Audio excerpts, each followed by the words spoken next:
Okay, last video had a bunch of complicated stuff in it, looked like this. And when we had a quadratic inequality like these two here, we were looking at what values of x makes it true. And we saw that when we graphed it with all these confusing lines and stuff, really all we needed to look at was the x-axis. And we needed to look at the numbers. These are the equal points, so these are the points where this stuff equals 0. In that case, either -2 or 3. And we have to look at the stuff in between and the stuff outside. Let's look at it with just a simple number line. Here's another quadratic inequality, and we'll take this quadratic inequality, and this one, fortunately, we can factor it to find out what x's make this equal to 0. Well, this is 5 and 1, so x minus 5x plus 1.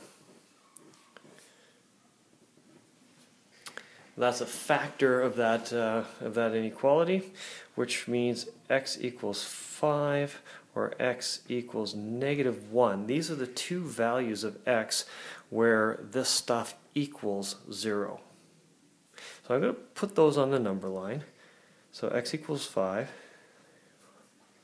right there, that's 5, and x equals -1, which is right here.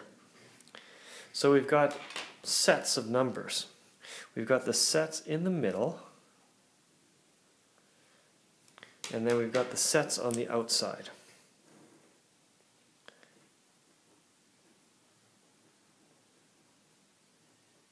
That's supposed to go right up to 5 there. Okay, and that's -1 and lower. So for the sake of argument, we could say the red numbers and the green numbers.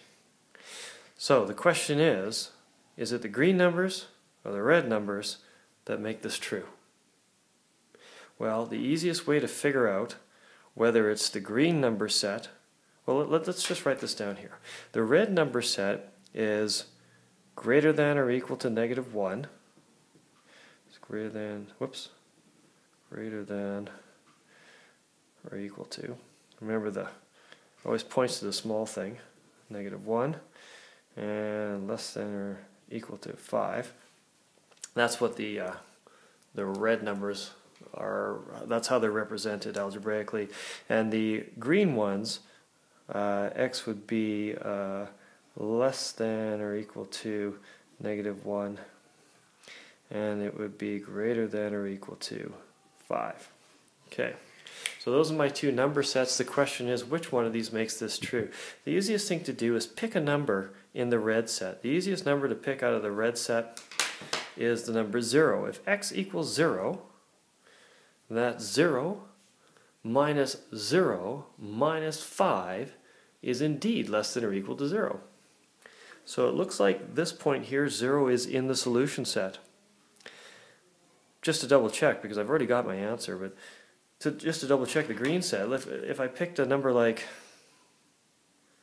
6 squared is 36, 4 times 6 is 24, so 36 minus 24 is 12, minus 5 is 7, and 7 is not less than or equal to 0.